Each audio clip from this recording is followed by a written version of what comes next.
Kann mir das bitte jemand erklären? Ich habe das Kleid nicht versaut. Aha. Und wer war's dann? Die da. Selbstverständlich komme ich für den entstandenen Schaden auf. Wieso denn du? Du bist mir nicht mehr böse? Ach Quatsch. Ich weiß ja, warum du mir zuerst nicht geglaubt hast. Die alte Schabracke ist hinter meinen Plan gekommen. Frag nicht, okay? Ich werde Emma nie wiedersehen. Sebastian wird sich scheiden lassen. Hannes wird mich für immer hassen. Ich möchte, dass du mich auf Alzheimer untersuchst. Arno, hast du mittlerweile die Ergebnisse? Shirley.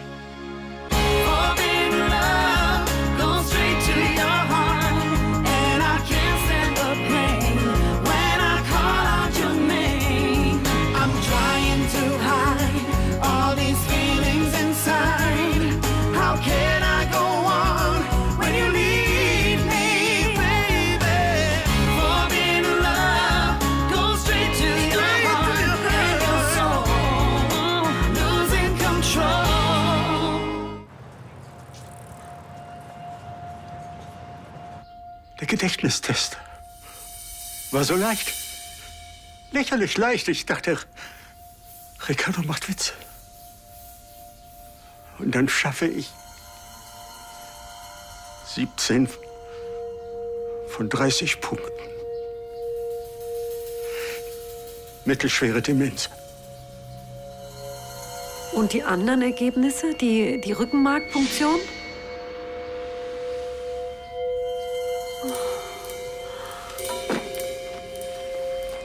Arno, wo willst du denn jetzt hin? Arno!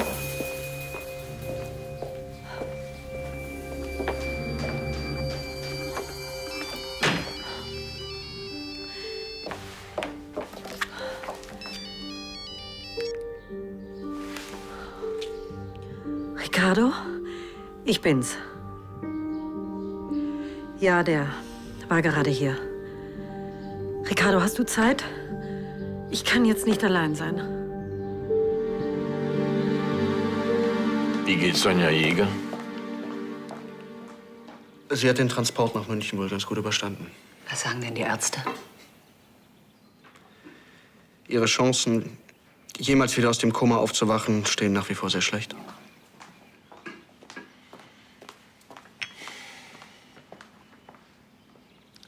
Dann wird Tanja wegen Totschlags angeklagt? Und ich lasse ihr das Umgangsrecht für Emma entziehen. Du willst eurer Tochter wirklich die Mutter vorenthalten? Ich will unserer Tochter nur ersparen, die eigene Mutter jahrelang im Gefängnis besuchen zu müssen. Was? Bisher wollte er nur das alleinige Sorgerecht für Emma. Wahrscheinlich hat die Flasche Angst, dass Emma irgendwann, wenn sie groß ist, genauso werden will wie ihre Mutter und ihre Zellnachbarin. Ansgar, damit kommt er doch bei keinem Gericht der Welt durch. Ein Kind braucht doch den Kontakt zu seiner Mutter. Dummerweise hat er ja nichts gegen dich in der Hand. Ich meine, dann wolltest du mit Emma abhauen und ihm das Ganze als Kindesentführung unterschieben. Ansgar, du musst ihm unbedingt was von mir geben, ja? Ich möchte gerne was aufschreiben. Haben Sie was hier? Bitte. Egal, was Tanja getan hat. Die schlimmste Strafe für sie wäre, wenn du ihr das Sorgerecht entziehen lässt. Sie liebt ihre Kinder über alles, das weißt du ganz genau. Ich liebe meine Kinder auch. Und ich tue das auch alles nur für Emma. Sie ist deine Tochter. Du bist für ihr Wohlergehen verantwortlich.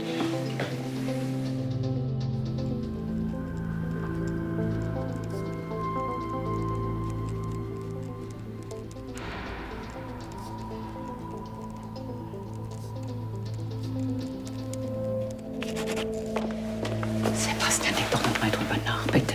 Ich konnte schon nicht verhindern, dass sie Sonjas Leben zerstört. Aber meine Tochter werde ich vor ihr beschützen.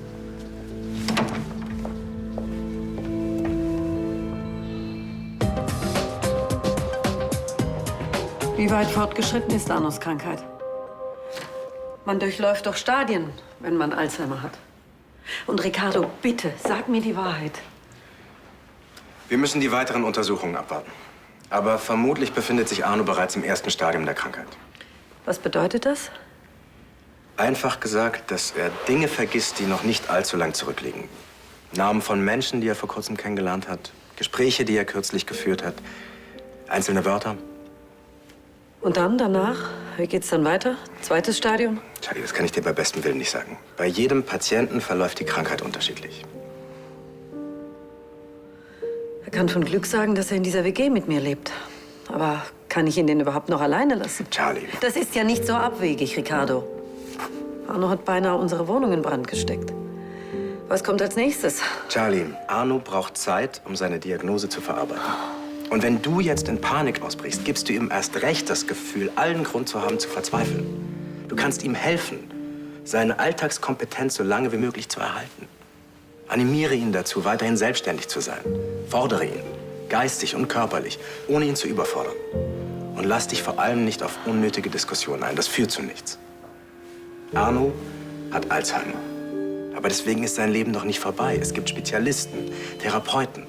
Sei du normal, sei du optimistisch und passe dich vor allem seinem Tempo an. Ich soll also so tun, als wenn nichts wäre, ja?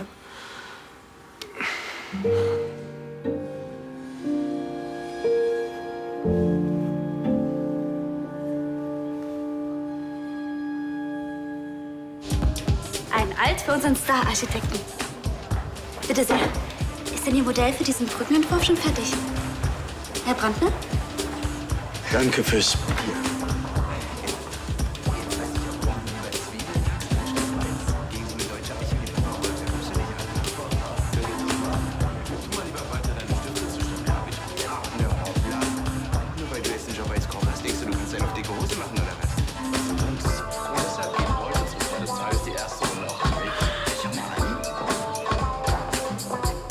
Opa, hast du Bock auf Kickern? Kim hat uns versetzt, also fehlt uns der 4. Mann. Ist in Ordnung? Also, Kickern, das hieß früher bei euch Tischfußball. Natürlich kenne ich das von früher. Und wir haben es gespielt. Ich weiß, wie es geht. Also, zieht euch warm an.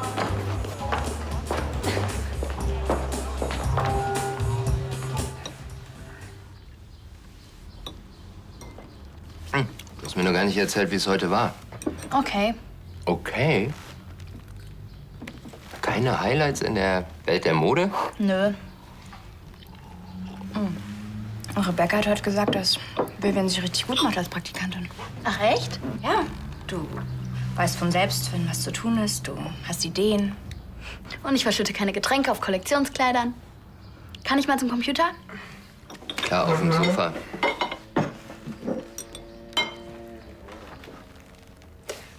Was hältst denn du davon, wenn wir demnächst mal schwimmen gehen? Ja, ich war sogar mal Bademeister. Echt? Ja, in den Semesterferien. Da wäre ich aber auch öfter schwimmen gegangen. Aber das ist doch echt eine gute Idee. Wir haben ein super Schwimmbad um die Ecke. Wie wär's vielleicht morgen nach der Arbeit? Nee, lass mal.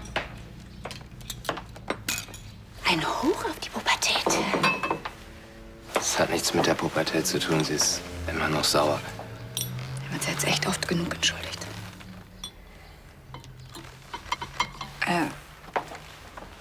Hast du einen neuen Lippenstift? Was ist denn mit dem, den ich dir geschenkt habe? Ist der leer? Ach, der hat nicht so gut zu meinem Typ gepasst. Und wo hast du ihn jetzt? Keine Ahnung, vielleicht verloren.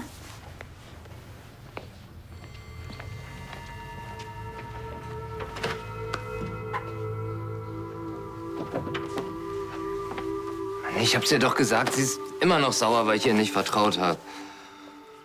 Das ist nicht deine Schuld, sondern meine. Ich bieg das wieder gerade, versprochen.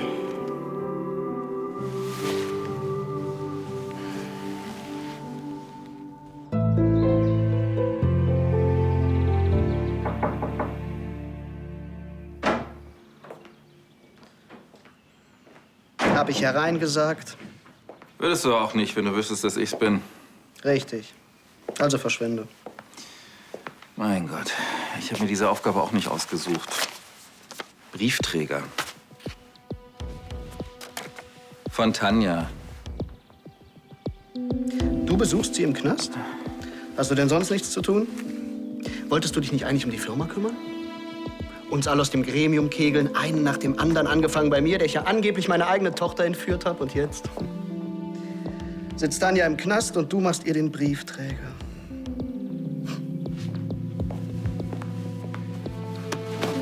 Würdest du mir wenigstens mal zuhören?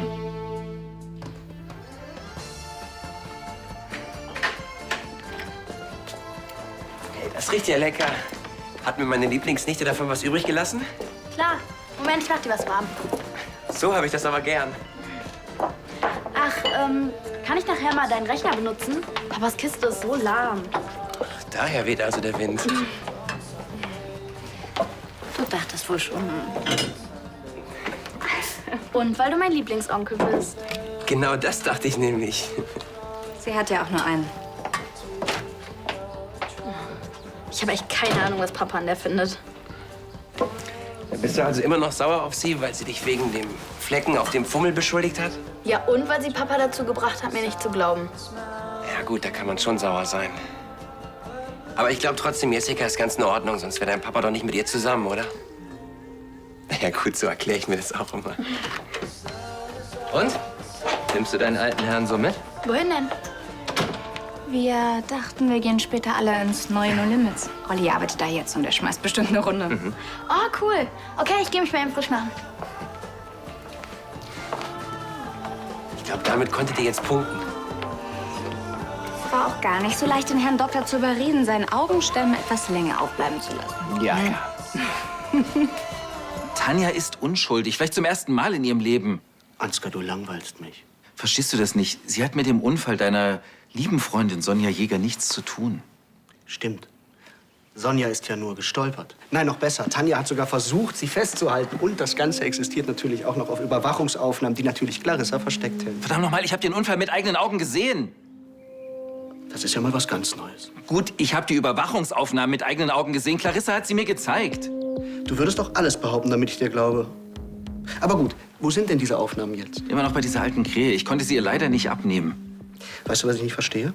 Du versuchst seit Jahren, Tanja zu schaden, und jetzt sitzt sie einmal hinter Gittern. Und du versuchst plötzlich alles, um sie da wieder rauszuholen. Weißt du, wie froh du sein kannst, dass euer Hosenscheißer noch nicht reden kann? Hannes ruft mich jeden einzelnen Tag an und fragt, ob ich seine Mutter endlich aus dem Knast geholt habe.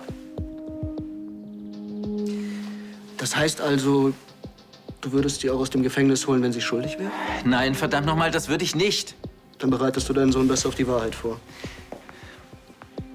Clarissa saß wegen Tanja 10 Jahre im Knast.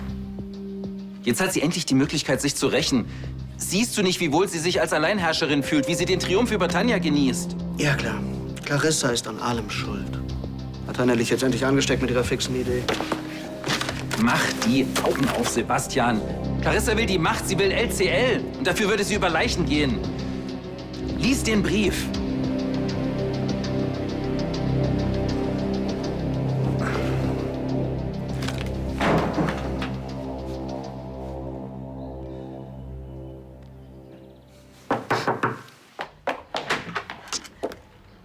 Elisabeth. Charlie, entschuldige, dass ich euch so überfalle. Ich dachte, es wäre Arno. Ach, ist er gar nicht da? Ach, das ist aber schade. Ich war gerade in der Gegend und ich dachte, ich komme vorbei und gratuliere zu den guten Nachrichten. Was denn für gute Nachrichten? Na, die Testergebnisse. Die Entwarnung, dass mit Arno alles in Ordnung ist.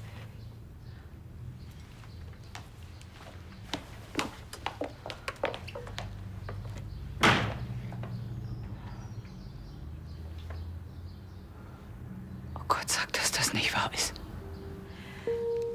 Ich weiß auch noch gar nicht, wie das alles werden soll und wie wir ihm helfen können.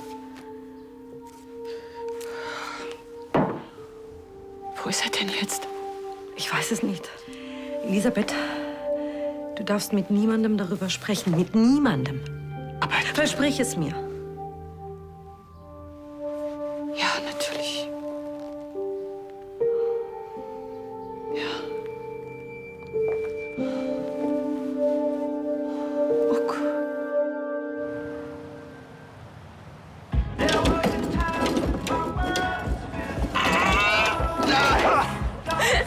Spiegelsatz und Sick. Na, wer sieht hier alt aus? Nicht schlecht. Du bist auf jeden Fall in Topform, Opa. Hut ab. Hallo, Ricardo. Ey, Papa! Könntest du bitte mal Emilio ablösen? Der lässt hier eine Gurke nach der anderen durch. Das ist überhaupt nicht wahr. Sehr, sehr witzig. Also ich wollte eigentlich ganz entspannt mein Feierabendbier genießen, sorry. Jungs, wie sieht's aus? Revanche? Auf jeden Fall. Ohne mich.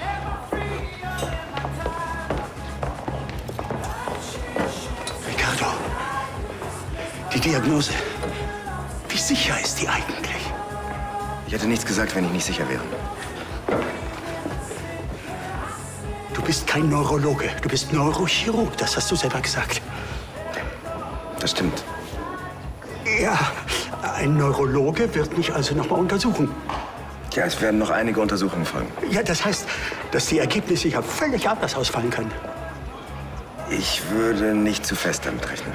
Woher willst du das wissen, wenn du nicht der Facharzt bist? Wenn ein Bauingenieur dem Architekten seine Statik ausrechnet, da kommt nur Mist dabei heraus. Ja, weil es nicht ausreicht, dass beide sich irgendwie mit Hausbau befassen. Ich jedenfalls verlasse mich nur auf Spezialisten. Du hast vollkommen recht und ich kann dich gut verstehen. Ich kann dir auch gerne einen Termin bei einem Kollegen machen. Darum kümmere ich mich selber. Danke fürs Angebot. Genieß dein Feierabendbier.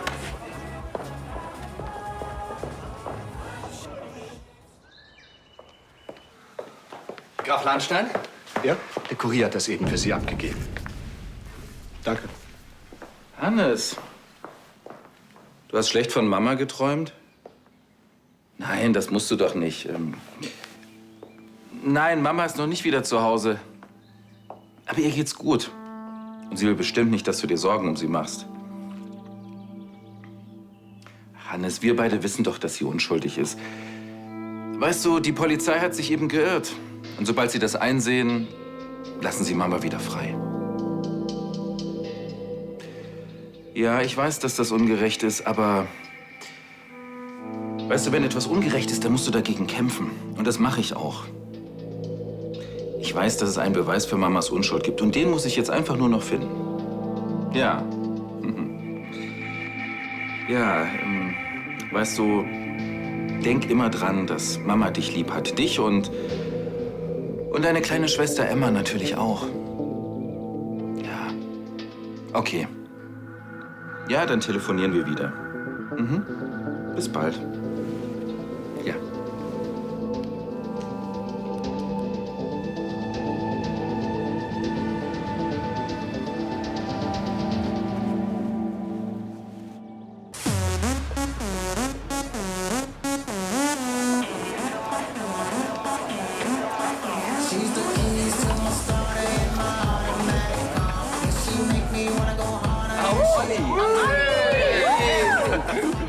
Das ist ja wie in alten Zeiten. Ja. Nur, dass das nicht mehr mein Laden ist. Aber die Runde geht trotzdem auf mich. Sag mal, was ist eigentlich mit meinem Modeljob? Braucht ihr noch ein paar knackige Jungs für die Karibik? Oh, Andi, dich immer.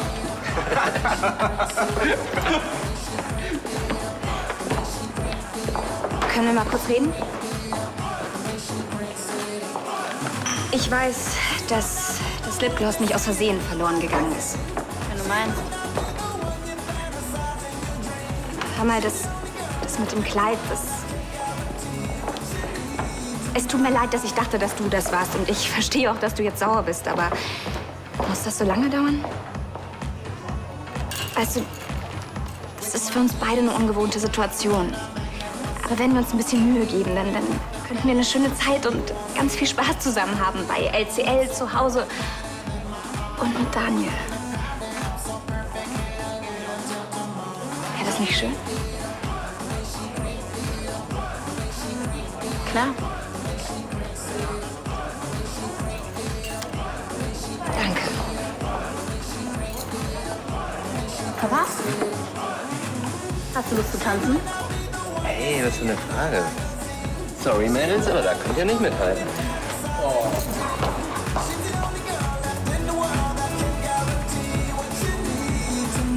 Hey, bist du öfter hier?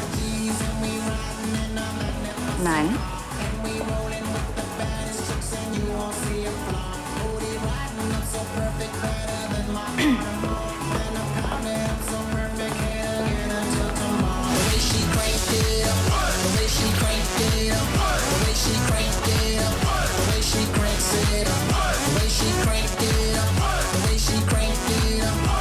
She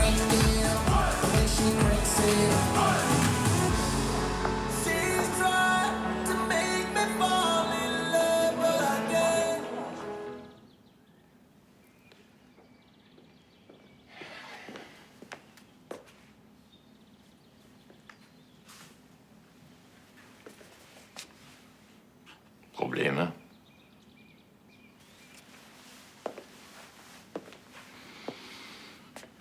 Vereinbarung zum Umgangsrecht. Hat Elisabeth dich irritiert? Sie hat ja recht. Ein Kind braucht seine Mutter. Und dann noch Ansgar, er ist fest davon überzeugt, dass Tanja wirklich unschuldig ist. Und jetzt beginnst du das auch zu glauben.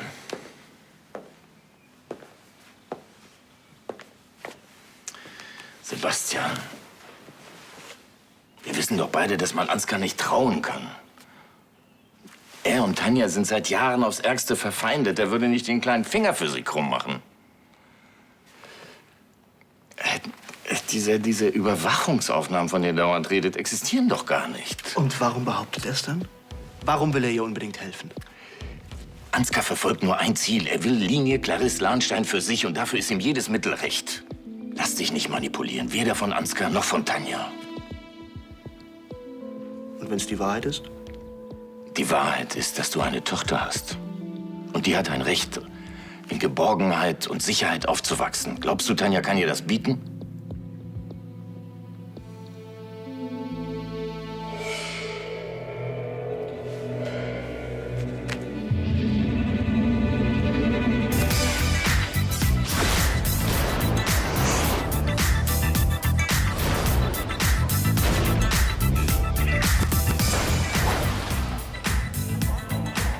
Kennst du die noch? Kann schon sein. Und der Typ da, ist das Ihr Freund? Was interessiert dich das? Sorry, war ja nur eine Frage. Die beiden haben sich gerade erst kennengelernt. Aber Jessie steht nicht auf ihn, das sieht man. Mhm. Und woran siehst du das? Ich kenn Jessica schon lange. Und hast du auch ihre Nummer? Klar, warte kurz.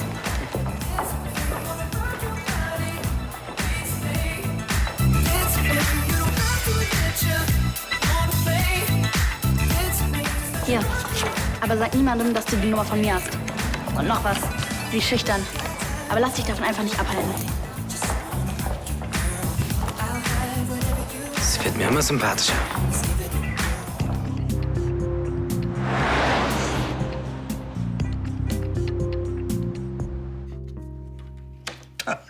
Wusste ich's doch.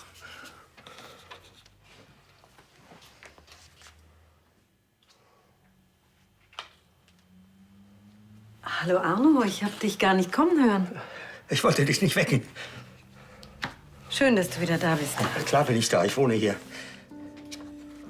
Was machst du da eigentlich mitten in der Nacht? Memory. Das schult das Gedächtnis und hilft, dass man nicht einrostet. Wieder richtig. Arno. Ricardo ist Neurochirurg, kein Neurologe. Was? Seine Diagnose hat überhaupt nichts zu sagen. Aber ich werde mich noch einmal von einem Fachmann untersuchen lassen und der wird feststellen, dass mit meinem Kopf alles in Ordnung ist.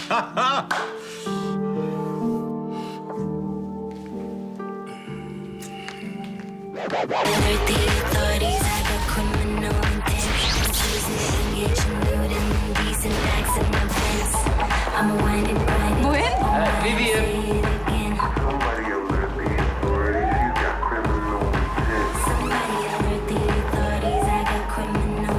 Guter Song, oder? Kann ich dich auf den Kaipi einladen? Hör mal, ich bin in Begleitung da. Du, ich kann sie nicht finden. Hast du sie gesehen? Ey, wir unterhalten uns gerade, okay? Ist ja gar keine Zeit für dich. Geht's noch? Was willst denn du von meiner Freundin? Deine Freundin? Warum habe ich denn ihre Nummer? Sie hat doch nicht mal alle Latten am Zaun. Was soll denn das? Kann es sein, dass Jessica nicht mehr auf dich steht? Woher kennt denn der deinen Namen? Keine Ahnung. Verpiss dich, du Spacko. Weißt du was, vergiss es. Auf sowas habe ich echt keinen Bock.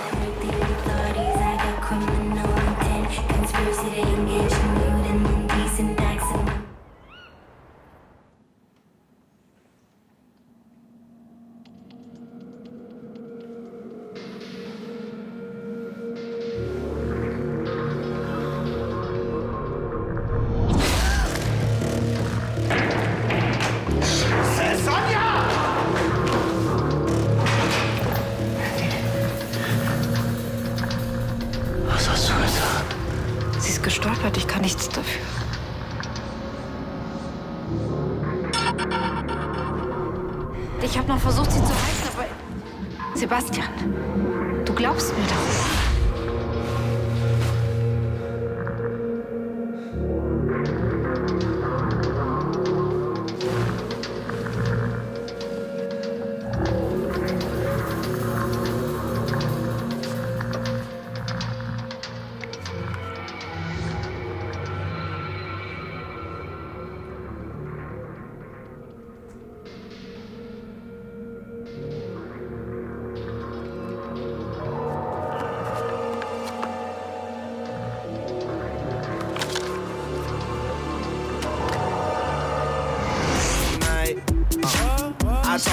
Ich keine Ahnung, wer das war.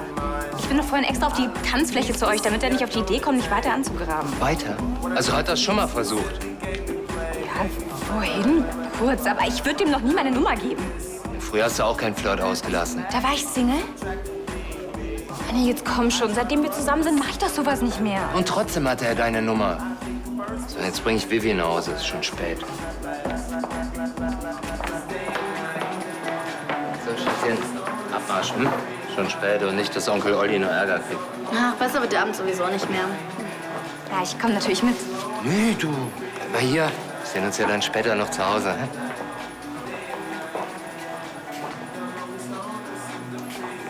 Viel Spaß noch mit deinem neuen Freund. Dieses kleine Biest.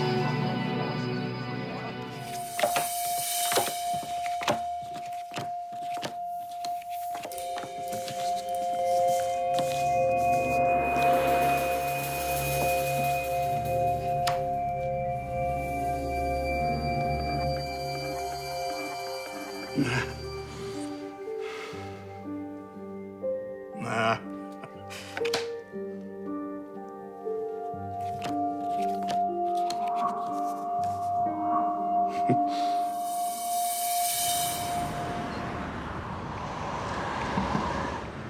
Jetzt aber, du kleines Biest. Super. Frühstück? Ja, ich versuche es zumindest. Aber ein paar sind nicht daneben gelandet. Ja, man könnte fast meinen, du stehst auf mich. Oder hat da etwa jemand ein schlechtes Gewissen? Ich habe diesem Typen wirklich nicht meine Nummer gegeben. Und ich wünschte, du könntest mir jetzt endlich mal... So, und jetzt Schluss mit dem Thema. Außerdem hat gegen mich doch eh keiner eine Chance. Morgen. Hey, guten Morgen, mein Schatz. So früh schon wach und das von ganz alleine, ne? Ja, hier hat so gestunken. Mir ist richtig schlecht geworden. Hey, Jessica hat Frühstück gemacht. Vivian, können wir mal kurz reden? Ah, sorry, aber mir wird schon wieder schlecht. Warum ist dir denn schlecht? Hab ich doch gesagt. Hier stinkt's. Ja, aber kannst du... Wie schön. Clarissa, meine Liebe. Wie geht's Ihnen? Danke der Nachfrage. Wie immer viel Arbeit. 2 Champagner, bitte. Sie trinken doch ein Glas mit mir? Sie wirken immer noch so unaufgeregt. Warum sollte ich mich aufregen? Mit der neuen Herbstkollektion steht Ihr Comeback in der Modewelt bevor. Nach über 10 Jahren Pause. Das ist schon was Besonderes. Ich frage mich gerade, ob Ihr Killerinstinkt von damals noch derselbe ist. Mein Instinkt funktioniert immer. Wie geht's eigentlich Ihrer Chefdesignerin? Ach, die Ärmste immer noch im Koma. Danke. Keine Aussicht auf Besserung. Auf Ihr Comeback. Überraschen Sie mich. Es ist schon traurig, wie die Branche sich in den letzten 10 Jahren auf dieses Mittelmaß eingelassen hat. Was die Zukunft von LCL angeht, darf man annehmen, dass Sie eines Tages wieder das Label übernehmen? Früher oder später. Was sollte Tanja dann im Gefängnis mit ihren Anteilen anfangen? Wenn Sie wieder LCL sind, dann wird das ein harter Schlag für Tanja. Ach, wissen Sie, Lotti, jeder bekommt das, was er verdient.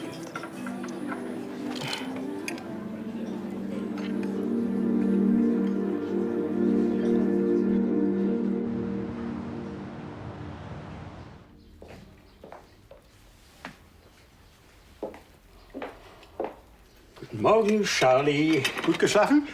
Ach, naja, geht so. Setz dich. Es gibt Nervennahrung. Rührei mit Kräutern. Sieht lecker aus. Oh. Aber ich bin nicht taub. Und ich bin nicht blind. Brandner?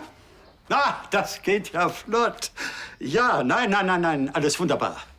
Ja, in einer Stunde? Ja, das geht. Station 5, ich bin da. Wiederhören. Station 5? Die Neurologie im Krankenhaus. Ich habe kurzfristig einen Termin beim Oberarzt bekommen. Er wertet zurzeit gerade die Rückenmarkpunktion neu aus.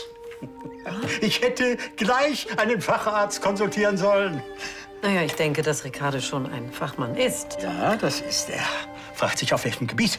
Naja, es schadet ja nicht, seine zweite Meinung einzuholen. Und dann wirst du ja sehen. Könnte dich begleiten zu deinem Termin. Ich wollte sowieso noch bei Ricardo vorbei. Das ist wunderbar. Und anschließend begießen wir gemeinsam das Ergebnis.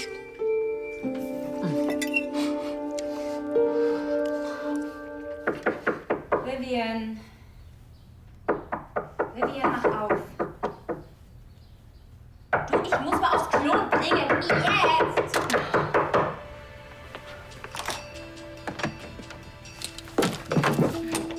Hey, was soll das denn? Das war gelogen. Und du hörst mir jetzt mal zu.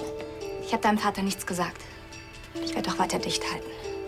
Aber nur, wenn du jetzt wenigstens von mir zugibst, dass du diesem Kerl meine Nummer gegeben hast. Also? Was willst du eigentlich von mir? Glaubt dir Papa nicht, oder was? Ah, komisch. Ist bestimmt ein beschissenes Gefühl, oder? Ich dachte, wir hätten die Sache geklärt und hätten uns vertragen. Und jetzt bist du sehr traurig? Okay, ich hab's kapiert, du wolltest dich rächen. Glückwunsch, ist dir auch gelungen. Aber können wir jetzt vielleicht mal einen Schlussstrich unter die Sache ziehen oder wie lange willst du? Alles klar bei euch? Ja, alles klar. Moment noch, Daniel. Nichts ist klar. Jessica hat mich hier drin eingesperrt. Das ist nicht wahr. Was ist denn hier los? Jessica will, dass ich behaupte, dass ich dem Kerl gestern ihre Nummer gegeben habe. Wie bitte? Du miese kleine Kröte, was ist eigentlich dein Wie Problem? redest du mit meiner Tochter?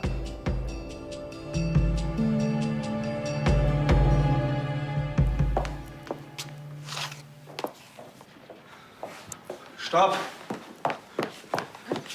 Einen Moment.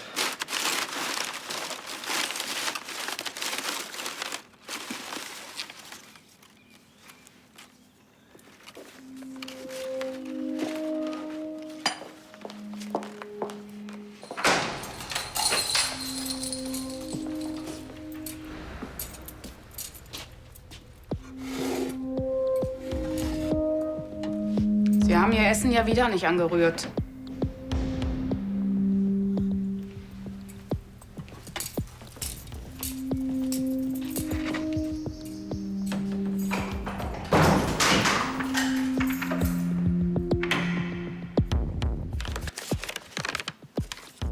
Ich habe dich selten um etwas gebeten, Sebastian, aber ich tue es jetzt. Entzieh mir nicht das Umgangsrecht für Emma, denn das, was du mir vorwirfst, das habe ich nicht getan. Auch wenn ich eifersüchtig auf Sonja war. Ich würde niemals jemanden, der dir so viel bedeutet, etwas antun. Weil ich dadurch auch dich verletzen würde und das könnte ich nicht. Du bist ein Teil von mir, meine bessere Hälfte. Und mein Gegenpol, der mich trotz allem immer wieder anzieht. Wie zwei Magnete. So sind wir. Für immer.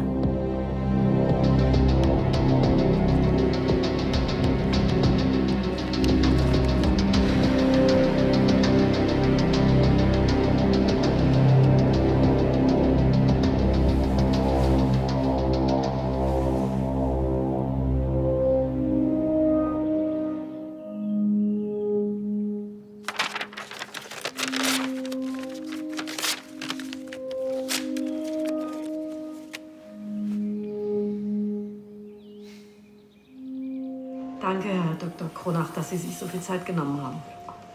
Ich werde mich jetzt um Herrn Brandner kümmern. Und wenn ich noch Fragen habe, darf ich Sie anrufen. Aber selbstverständlich. Danke.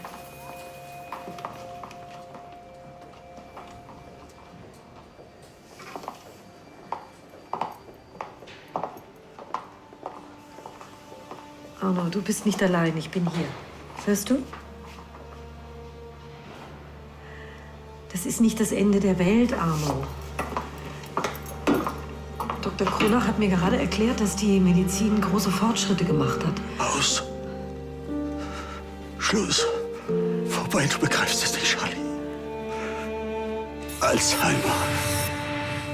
Keine Zukunft. Das stimmt nicht. Dr. Kronach meint, du hast noch viel Zeit, Arno. Du kannst ganz alt werden. Alt? Wozu alt? Um die Menschen zu vergessen, die ich liebe. Meine Kinder, meine Enkel, dich, mich selbst. Komm, Arno. Ja, Charlie, ich werde bald nicht mehr ich selbst sein. Aber noch bist du es. Und es wird viele gute Momente geben. Immer. Und die werden wir festhalten. Du wirst sie festhalten. Ich werde sie vergessen. Wie alles andere. Charlie. Ich will so nicht leben.